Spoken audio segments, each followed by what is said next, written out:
What's going on, guys? Aarav here, and welcome back to the Pitlane podcast, episode number 53 today for a bit of an Austrian Grand Prix preview and a bit of roundup of the Formula 1 news in the past week. You join with the usual hosts, myself, Aarav, Callum, and Tom. Now, obviously, these two were not here for the last one, so you guys didn't really review that insane Azerbaijan Grand Prix. I was saying it on that podcast, don't know if you caught it, but you two picked the worst Grand Prix to miss. There's a reason why I dropped off the face.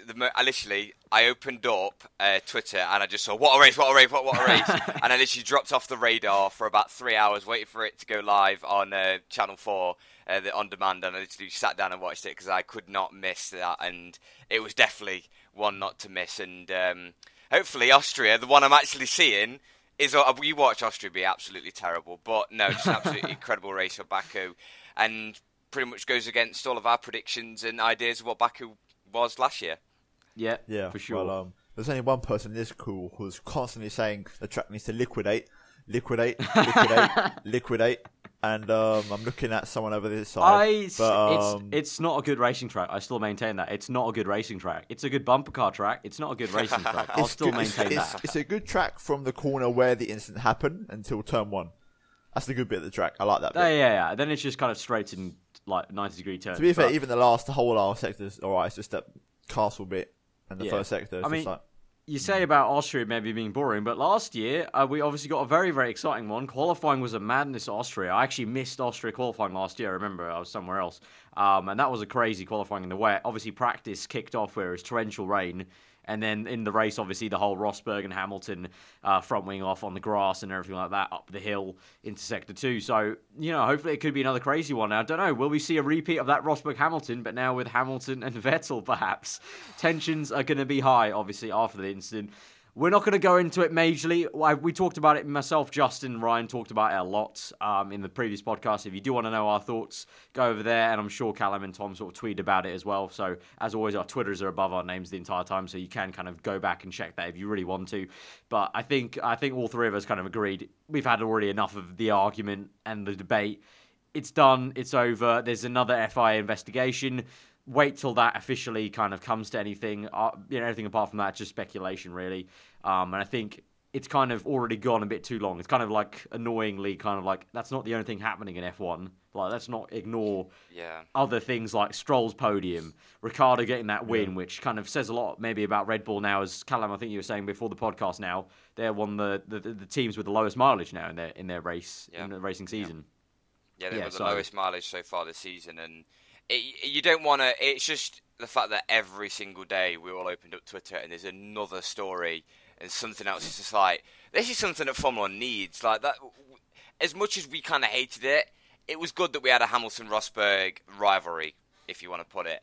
But this is a step higher. This is two F1 greats with a bit of beef. And this is even better as well because we've still the start of the season. The amount you see all the pictures on Twitter of them hugging and laughing and joking. I watched the Canadian interview from last year.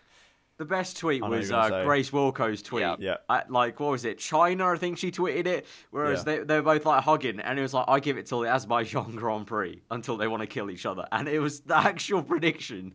It was amazing. Yeah. You might have to transfer your Twitter name to her. Perhaps. No longer some wizardry there. Exactly. But yeah, what was I going to say? So Austria, talking about Austria then. Obviously, as Cam said, the drama is going to be amazing, and as I said it in the last podcast, that it's what F1 needs, so it's going to be great. The tension's going to be high, but then just generally, Austria should be a good one because I think it's going to be good because you're going to have such a crazy Grand Prix like that in Azerbaijan, and so I feel like people will still be kind of on a high and kind of on edge from how crazy that race was coming to Austria. So it's in practice, that's going to be when I think drivers and teams cool down from what was such a hectic weekend for them. And then we just don't know. Hopefully there's some rain, maybe. Rain's always going to spice things up. And hopefully, as I said, we do get a Grand Prix like last time. Hopefully, Verstappen gets some good luck this time. Obviously, 2 engine failures in a row now, which is a kick in the balls, really, for 4 DNFs in the last 6. Wow. Yeah, that's mad, actually. That's actually a mad stat. It doesn't help the fact that Ricciardo's on the run of runs when it comes to podium, and then tops it off with a win as well. If you're a teammate of someone that's basically living on the podium at the minute, that's got to hurt. But Verstappen's been at qualifying him a lot lately as well, all the time. That's the funny thing. Verstappen's been the man in form. Ever since this is the sort of latter end of last season, going into this season, Verstappen's had him all weekend until the race where something happens. So I sort of getting coated a bit because I've seen Ricciardo just can't match Verstappen at the moment in qualifying, at least on one lap. Verstappen's the man. Verstappen could have won Baku. It could have been a 1-2 what for happened, Red Bull. You know, I do want to make a small caveat because obviously we're going to talk about predictions in Austria, so obviously this is going to influence it a little bit. I was going to mention it before, but we know how the old Hamilton-Vettel incident is going to happen, but the actual outcome of it, obviously we've got the tribunal thing on July 3rd. A lot of people just basically spewing hate at Vettel, but what do we actually think the FIA are going to say about that? I think it's just going to be a slap on the wrist. I think it's going to be probably a large slap on the wrist. I think he's going to get disqualified from Baku. From that race. I've got a bad feeling. I don't think it'll be a race ban because he never crashed Hamilton out of the race. But I think it might not be a disqualification. I think it may just cleverly be added time penalty enough so that he's out of the points. Or at least behind Hamilton. But yeah, or at least behind Hamilton. The whole twist on it was the fact that in theory he didn't lose anything compared to Hamilton, but that was because Hamilton had a separate. Well, like in the ideal world, Hamilton's stupid headrest wouldn't have come off, but it did. So that was the reason why that race looked a lot harsher. Well, not as harsh as it should have been on him after the penalty. It would have been if Hamilton didn't have his stupid headrest on. And as we kind of said in that podcast, whoever put that on is going to have words. Yeah. Well, can I have a massive shout out as well to Mercedes to do a headrest change in under 10 seconds? I know we still fell behind Vettel. We've seen in Formula One them do some crazy things in these pit stops. I think the biggest one. Well, Hamilton had a wheel change in India 2011. 5 wheels were changed that day. 5 wheels, and that was sick. And the fact that they changed it in 10 seconds, they just whipped it off, whipped it back on. They must practice it at some point. They must do it. But a huge shout out to Mercedes to actually get it done because I thought they were going to be 30 seconds faffing around trying to fix it. But honestly, with Vettel, I don't think he deserves any more penalties. He got his penalty. I don't want there to be a penalty because I don't either. Right now the way it's all set up is beautifully poised. But my gut tells me the fact that FIA have decided to take retrospective action, you'd think they'd do something more than just a slap on the wrist. The fact they've actually decided to make this happen. If anything, it could be a grid penalty, which would then influence Austria. Yeah, well, I mean, that's what I'm saying. There's various outcomes, but I think either way, even predictions could be influenced. Even if there's no pen, I think it's just like that feeling in the air now, I think, is just going to amp this championship. I think Toto Wolff said it now. It's like, he was like, it's great now. The gloves are off. This is what people wanted. People don't want hugging and oh, friend. Oh, yeah. Championship friend. You know, the gloves are off now. It's going to get bloody tasty, and it's great. As I said in the last podcast, I'm so happy it happened because I think I said it in some DMs to Callum when we were talking about it afterwards because obviously it took some time to watch it, and I said these are the moments people remember in championships. Like these are history defining moments. As much as you can get angry about it, this is brilliant for the sport. This is what seasons need. Like I still vividly remember Malaysia 2013, even though that was a dead season overall because Vettel was just dominating. That moment is still in my mind about, how, the heat of the moment that was, how intense that was. Things like this, we're going to remember in 2 years' time when we're reviewing 2019 races. We're going to remember this moment of, that was a contentious moment of this 2017 season. It's just part of the tapestry. We're watching history being made. Yeah. So don't... that's the thing as well. I think people like to just jump straight to the hate. But you've got to think that this is again, two F1 greats going at it. Make the most of it. It's like in football, people hating on Ronaldo and Messi. Just make the most of it because you're watching the greats in their work. Yeah. So you don't need to jump on the hate bandwagon. Yeah. Everyone's just firing shots on Twitter and whatnot. And the first thing I tweeted when I saw the highlights of the race, I never watched the whole thing back because I got home really late. So I just watched the highlights the next day. The first thing I saw, the first thing I tweeted when I saw the incident was just, this is just great for the sport. It's absolutely brilliant. Because this is money, and this is what the sport needs, and it needs eyes on the product. Especially in today's day and age, where social media trying to it's like a focal point and a push for F1. It's just great because it helps them obviously expand on their platforms. It brings new people into the sport. People who, for example, may have not watched F1 up until this point and might have been an old viewer that might have come back. they might now see these 2017 cars and be like, oh, this is really, really good. And the racing's been bloody brilliant in most of the races. So, who knows? It's just good for everyone. And as a neutral, it's just bloody brilliant. So, yeah. Well, that's the thing as well. It's just like when I jumped on Twitter and I said, I literally the only thing I said was I'd lost respect for Vettel. And obviously people jump, Hamilton fan. I was like, no, I think everyone's going to lose a little bit of respect for Vettel because he didn't do anything right there. He was completely into the wrong. But people instantly jumped onto me defending Vettel, like hating the Hamilton fan. But it's just like, why? Well, it's like logically, there's no logic behind it. But it's just like logic. I don't know in what universe you don't say that was a mistake. You shouldn't have done that. There was a bit of red mist there involved.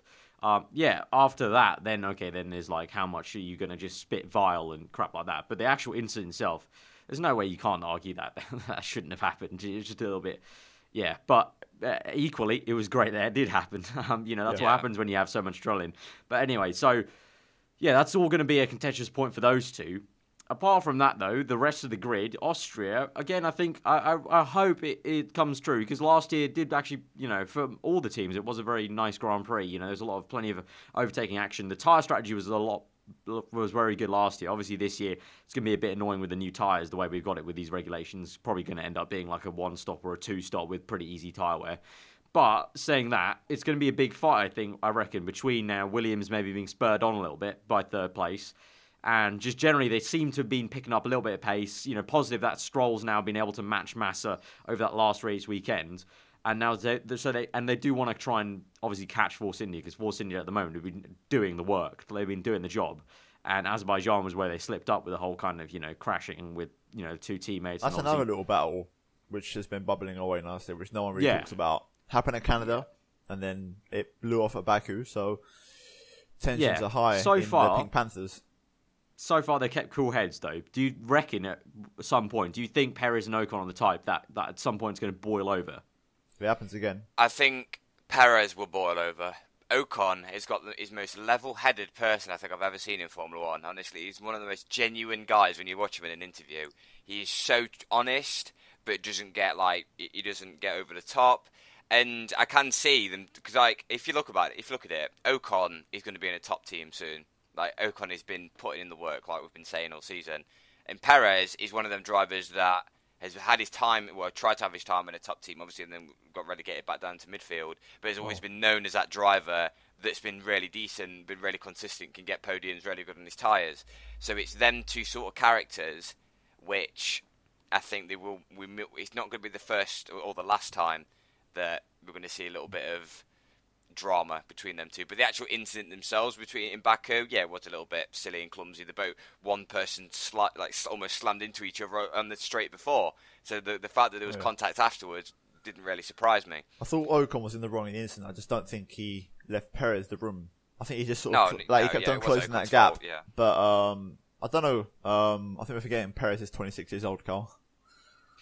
His time is barely passed. He's still I know, but in Formula 1 terms, when you've got Lance Stroll getting a podium when he's 18, it's getting younger and younger now. So what does that make Vettel and Hamilton 30 and 31? Old men. I think they are. They're old. I think they both act like it now. Hamilton retiring is closer than I think people think. I think a lot of fans are going to be taken aback when he retires. It's closer than people think. I think it's going to be within 4 years. It's mad that I think now, just 5 years ago now, we had a driver who was 44 years old on the grid. Yeah, and now we see this. Almost 30 years of age difference. Yeah. Almost. It's pretty mad. Yeah, it's pretty mad. It's kind of exciting as well, because, these younger guys are just way more aggressive and more kind of erratic, because it just makes for some really intense and sometimes just insane moments in the sport. But yeah, that's another interesting point. I think a lot of people, going back sort of ties in with the whole, we should appreciate this fight. I think people are taken for granted of at some point we won't have these big names in the sport anymore. They're it's general natural course. They have to fuck off. Excuse my language. They have to piss off at some point to actually give younger people a chance to get these seats. And so at some point they won't be there in the sport. And at some point we're gonna have to make new icons out of the sport. And so I think at this point in time, it's to cherish things like a 4-time world champion via 3-time world champion. Exactly. But going into Austria, You've got to think now. Stroll's going to be on a high. Yeah. Massa's going to want to bounce back. Ricciardo's going to be on a huge high as well. Massa was right in the mix. I got to say, Massa, he made that blinding move, which I did not expect from that guy, into turn 1 on Vettel, I think it was. He tried to get past Vettel, didn't he? Massa, he's going to be hungry. He said he was unlucky in qualifying. He had a few issues, hence why he qualified behind Stroll. And then during the race itself, he obviously had the something on the back of the car which fell. The rear damper failure, yeah. So he said in the news recently, I think, in an article, like he feels like he's enjoying the cars. He's up to pace with them because it kind of suits. We said this. It kind of suits his older style of like the cars that when he was really in his prime, used to drive. So there's possibilities. Like he said at the moment, Williams haven't talked to him about a new contract, but do we reckon he might even stay around for another year? He said he has. He says he's looking for a seat for next year. Yeah, I think so, yeah. He said I think it's after the Canadian Grand Prix. He said he's looking for a seat for next season. Fair so enough. he wants to give him a contract. So I'm not surprised. To be fair, I'm not surprised that he wanted to retire after 2016 because that was obviously the end of the era of the shit cars, basically, like the heavy, awful to drive cars. So I'm not surprised that he's all of a sudden become so much more happy with these cars. And he said in the week he thought he could have won that race, and he could have possibly. Yeah. Well, Fernando Alonso thought he could win it, so I think anyone could have won it in that top 10, to be honest. I think we could have seen a Force India win that race if they hadn't slammed into each other and kept the nose clean, like Lance Stroll. My prediction was a Force India podium. That was my wild card thrown into the mix. I said a Force India, so I didn't know which one. A Force India, yeah. So, we might hear that again in a few minutes' time. Yeah, maybe. So we talk about Williams, Red Bull. Obviously, Ricciardo's going to be really off that win. Verstappen, I reckon he's going to be more fired up than ever now because of such bad luck. If anything goes wrong, it's getting to that point now where you have to wonder if more things keep going wrong. Yeah, is he going to be forced out? It could be Ferrari on the phone ringing up. Raikkonen's off this season. Do you want a seat? Hello. So there could be something like that. Maybe Mercedes might go, yo, do you want to hop on this thing, yo? So you don't know. So I think Red Bull have got to basically Red Bull have got to prioritize and treasure Verstappen's car preciously and make sure nothing goes wrong. Or just give him Daniel's car. Just be like, just jump in that one. Around. Take a 3 off and put another 3 on the other one. Well, that's all happened with the caps on the podium. Ricciardo got given Verstappen's cap, so they're already starting the swaps. Yeah, honestly, I think they might need to swap because we see it loads all the time, though. It's just the fact that, like, how much bad luck can one driver get compared to a teammate who's getting nothing? But he is going to be properly fired up. The Force India is going to be fired up as well because they'll both want to beat each other, which will just push the car even further. Yeah. And then the fact that it's Austria as well, that I think they're going to perform very well around there. And then you think midfield-wise... Well, I was going to say... Magnussen are really good the other day. Yeah, well, he was podium and then dropped to 7th, unfortunately, quite fast. But I was going to say, with Verline getting another point, wasn't it, at the tail end, if I remember correctly, in that last Grand Prix. So another point added on to the tally. And obviously this was the place where he got points for Manor. So... could we see another good performance from Verline, and I think right now he's doing the best he can to advertise himself for a top drive. That Sauber's not the same car as the Manor car last year. True, as in it's not a straight line rocket ship. So, he got points in Baku because there were a lot of retirements. So basically, he needs to hope for another crazy race. It's going to be hard. Yeah, he's going to have to hope that basically people forget to drive again, so he can have a chance of getting points. So I don't think so. I think it's going to be tough this weekend. Another man needing a bit of luck is Danica Fiat of Toro Rosso. And because on the flip side, Sainz done another brilliant job at Baku. And just generally, there's been more talk now. Recently, there was an article, again, I think from Sky or something like that. Again, just more talks about where Sainz going. He needs a top drive. Will it be Mercedes? Will it be a Ferrari? Will it be a whatever? And he's going to have to leave Toro Rosso surely at this point if he doesn't get like a Red Bull drive. Otherwise we'll never go to the next thing level. Is with Carlos Sainz at the minute is I feel like his driving performance is being like shadowed by some of his incidents that he's had this season, and I do kind of feel for him, fear for him because I don't know. I feel like he's ruining his chance now. I think this is the season where he needs to I think it's obvious that he's outperforming Kvyat, but he's driving attitude and style has put him in the wrong quite a few times this season, And we've said countless amount of times that science is like when his science is time up at Toro Rosso, and I don't know about you two, but I feel like he needs to get rid of this crashy sort of driving style and really get on it, because I can't even think where he'd end up next season, because I kind of feel like he might leave at the end of this season. I think there's more pros than cons at the moment, though, in terms of his performances. I think there's been like 2 major crashes I can remember, which is obviously Canada and then Bahrain, both kind of very silly incidents. But then the flip side is just like, you're pulling the result out of the bag in that Toro Rosso, which we know is not amazing. It's definitely underperformed where they thought it would be. And so I just think there's more pros than cons there. And then for his teammate, well, Kvyat again got unlucky with a retirement from Baku. And I don't know about you guys. It's almost like Kvyat's just there for the ride, for the sake of it this season. I feel like he will just slowly get phased out of F1, like as a lot of Toro Rosso drivers have done. Yeah, the typical Toro Rosso driver. I can't see him going anywhere else. Honestly, he's going to end up in a bottom seat or nowhere at all. There's a few rumours going around. Obviously, yesterday, Sebastian Buemi was testing the 2017 Red Bull at Paul Ricard. Yeah, it was for the 2018 rumours are floating test. around. Yep. There could be a possibility, whether it's for Renault or for Toro Rosso. You have to wonder. It'd be interesting to see Buemi come back, because it's rare rare that we see it's rare to see an ex-Toro Rosso driver come back into Formula 1, because they're always phased out pretty quickly. But it depends if he wants to ditch Formula E or not. It would have to be Renault for me if he did come back, because I think logically I don't see any other reason why, if there's a Toro Rosso seat available, Gasly doesn't get that seat. I don't see how you can be like GP2 champion literally last year, guy who's done Formula E. Let's be honest, it's not as prestigious as even F2. I don't think. I think it's lower in the pecking order. Yeah. Obviously dominating, but he's got the Renault car in Formula E is like worlds apart from what I've seen, and Buemi's also not been in the sport for ages. I just don't logically see how he gets in the Toro Rosso, and why he would get in the Toro Rosso again, because it's like Callum said, it's kind of odd, like seeing an ex-Toro Rosso guy. Like, that would be the oddest sight. I feel like if it was to happen, it'd be Renault, but even that, I don't think it's... I think I read Will Buxton was like tweeting about that test, and he was like poking around, and then people were kind of tweeting him back, going, "Oh, does that mean he's going to replace Toro Rosso?" And then Will was just like, "No, it doesn't mean any of that. It's just interesting."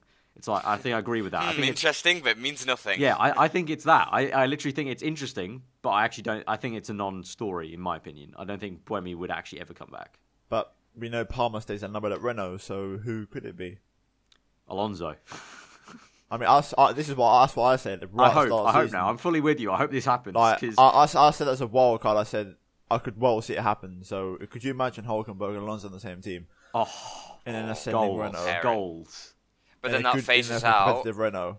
That phases out the Polish man, which well, I'd like to see back in Formula 1. I'd like to see Kubica back. I know, but Renault basically categorically denied that he shut back that for down. next season. Yeah, they shut that down. So anyway, Austria predictions. I think we sort of made a bit of a recap and sort of chat about every team, but I think now it's time to get down to the prediction stuff, and let's actually talk about this race. I'm just going to add an extra prediction onto it that McLaren are going to have another shite weekend.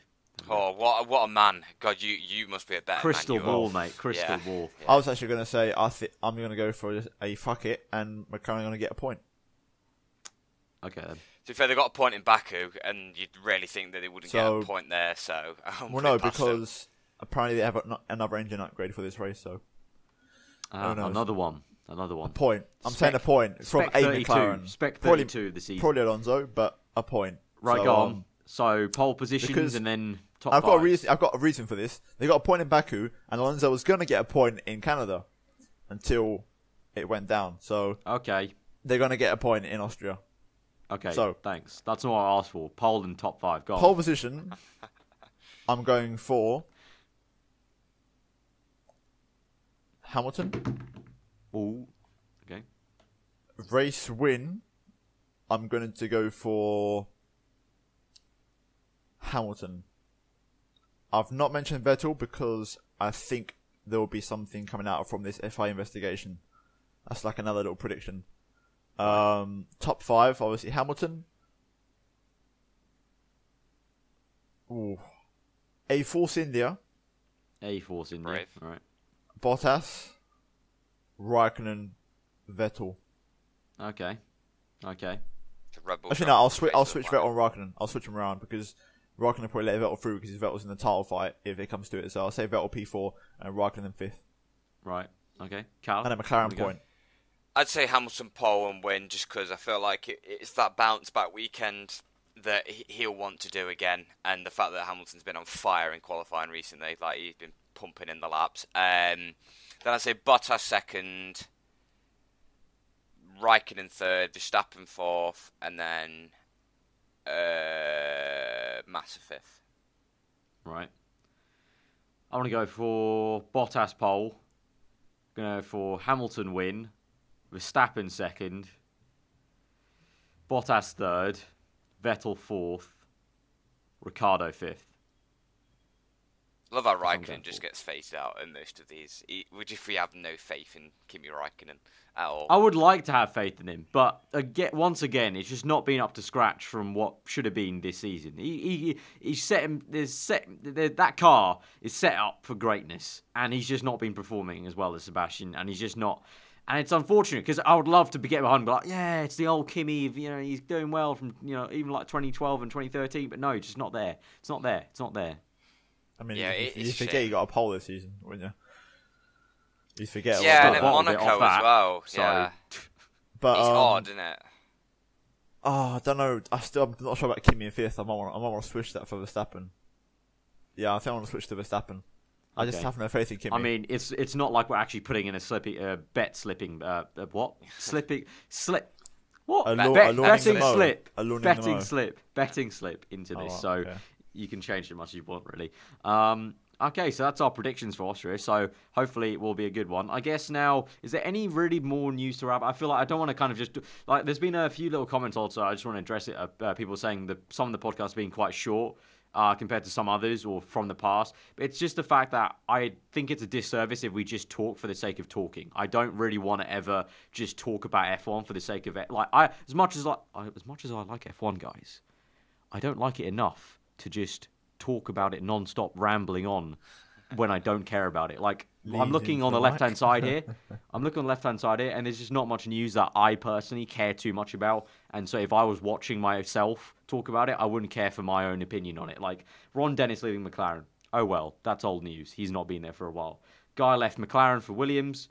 Okay, McLaren, lol. Lance Stroll, many people debating. Villeneuve's a dickhead still. I think Callum brought that. Okay, that's one thing. Villeneuve's a dickhead because Callum brought it up. I think I'll let you explain, Callum, because you were the one who brought it up. Well, actually, fair, I'm not going to take full credit for this because I saw it on Twitter as well. It seems that Jacques Villeneuve is the sort of guy who just likes to contrast everyone else's opinion. And I think we've seen this. I can't remember where I think we saw it with young drivers, I think he said. So I think at some point he's been on about young drivers and the fact that he basically had an opinion that wasn't like everyone else's. And then he's obviously spoke out about the fact. I don't know if he's just a bit salty that the fact that another Canadian is on the podium now and he's taking away his crown. God damn it, Lance. How dare another Canadian in 16 years on from when I was last on the podium. But he was basically kind of slamming Stroll, saying that we shouldn't really be all that glorified about it because he had a shit start to the season. It's his debut year. Of course he's going to improve, and of course he's going to have a shit start to the season. I don't get his logic really there. He just seems like a guy who just likes to be awkward. One of the guys on Twitter is a complete see you next Tuesday. Thank you, Aarav. He's a guy who was such a blessed and talented race driver who made the worst decisions ever because he didn't do decisions his agent did. Even worse than what Alonso's done in his career. The guy was just terrible at what he did. And the fact is, he's jealous and he regrets the fact he didn't win more than one world championship because he made the worst possible career moves ever. Well, I was looking at that earlier when Callum mentioned it. I just quickly Googled it up and just kind of went, yeah, so yeah, let's see. His record is appalling. Just what was it, second or something and first, and then fifth or whatever, then 21st, then 7th, then 5th, and then 9th, and then just irrelevant positions. Just you've literally gone really up, and then it's like Brexit and the pound just gone down. I'll put it like this. In 1997, he won the championship for Williams. By 2005, he was racing for Sauber. Imagine that now. That's like saying Raikkonen, who won the championship in 2008, is now racing for Sauber. You would never see that. So, simple as that. He was a bit washed. And then the last bit of Was news. he the definition of the washed champion, would you say? Yeah, I reckon. Yeah, you looked up wash in the dictionary. That's Villeneuve. And then final bit of news, Force India. We talked about it. Me and Tom talked about it. Their rebrand. It's kind of been teased now and sort of confirmed with a few little company registrations that they may be turning and being called Force One Grand Prix, which is not the best name in my opinion, but I think it's good for them. I agree with their stance that I do think they need to do that, because I do see the big logic of, like, you have sponsors and it's like, okay, so Force India F1 team. It's like, well, it's not really a global brand. That it's not really a global title. It's a bit too shouty about, you know, what kind of. Well, I wouldn't even say country, because really it's the team owner, but then that's it. Everything else is in the UK, so it's like. Yeah, it never really made too much sense, especially after all the crap that's happened with him and all the sponsors sort of, you know, slowly they're being phased out for more international sponsors. It makes sense, especially now it's with their almost new... like they need to drop the India side, especially, even though that is their roots. Especially with of course, don't forget your roots, but especially with now the BWT sponsorship, you know, big rebrand of that team visually. I think it's the perfect time to do it, you know. They've already done that. May as well do the name this year as well, or for next year, I guess. They could just call themselves Force One FI Racing. So yeah, keep the something like in there. Yeah. Well, we'll look into the Aarav crystal ball. Small caveat on that. I don't know about you, but I'm very OCD about this. But it pisses me off how everything on their team's pink now, but they're like what they wear on like a press conference or something, it's still orange, like preseason. Yeah, colours. I noticed that. Why? Yeah, they've even changed their overalls now. Like, just they've changed change their overalls. it. Their overalls look like what is it? The drumstick lollies. They look like the drumstick lollies. Yeah. Yeah, they change everything apart from the team gear that all the team members wear. It's like it's all you're an grey. F1 team. You're an international F1 team, and you can't order some T-shirts in new colours. I bet they're all brand new anyway. I went back to look at the original like preseason livery. It's actually not bad. No, it was gopping. What are you on about? It was gopping. Going back at it now after seeing the current one. Gopping. I go back at it and I'm like, with a few tweaks, that could have looked ping. Absolute ping. Oh, actually, yeah, one thing before we end, because I think you're talking about old cars. You know, at the start of the season now, most of us hated the shark fins, and they wanted to get rid of them. I didn't. I said they're okay. Well, no, you didn't. I was very anti. Fuck off. No, the T-wing, yeah, that can still go. But the shark fin itself, at the start of the season, a lot of us didn't like it. I think Aarav, you were... I said everyone would warm to it, and is that what's happening here? And I was thinking, I was like, what would these cars look like without a shark fin? I was like, they look shit. They actually look quite bad. I actually quite like the shark fin. It looks more, I think with a shark fin makes on the car look bigger. It makes it look more spacey and rocket ship-like. It makes it look bigger as well. Yeah, I said everyone would get used to it. They did so back in 2010 when everyone started doing it for the F-duct. Yeah, they'll get used to it. They'll get used to it. Yeah. But yeah, I think that's been it for the podcast. I think that was a pretty nice one, actually. I felt that was a good vibe for that podcast. Good vibes. I enjoyed it. Thank you guys for joining me. If you did enjoy it, hit that like button. Do let us know what you thought about anything we've talked about in the comments below. If you're new around here, then do get subscribed to this channel for the podcast. Check out these two links in the description. And also, as always, as I mentioned earlier, our Twitter handles are above our name. That's the place to be. Talk about Formula One during the race weekend. We talk and tweet way too much during a race weekend, so that's the place to be. But yeah, if you hope you guys enjoyed it. I hope you enjoy the rest of your weekend, or Sunday really, because I think I'm posting this Sunday, but we're recording this Saturday. But we'll see you guys next time for the Austrian Grand Prix review, which Callum will actually be here for. I don't think Tom is because he's working, but me and Callum will be there to review it. It's good. We'll see you then. And maybe we'll try and, I don't know, wink, wink. You guys really seem to enjoy Ryan and Justin being on, so maybe I'll try and get Ryan or Justin. I think I could probably persuade Ryan pretty easily to come on, so we might get him on, and you guys seem to enjoy him. I might still be on. Might. I'll try and... You might come in as a late entry, late transfer. Aarav, what's down there? SoundCloud. Well, they've seen it on screen. At this point, you've seen it on screen, and the people who want to view it on SoundCloud, view it on SoundCloud anyway. And there goes the professionality. Yeah. Well, it's the end of the podcast. So, yeah, hope you guys enjoy the rest of your day. Goodbye.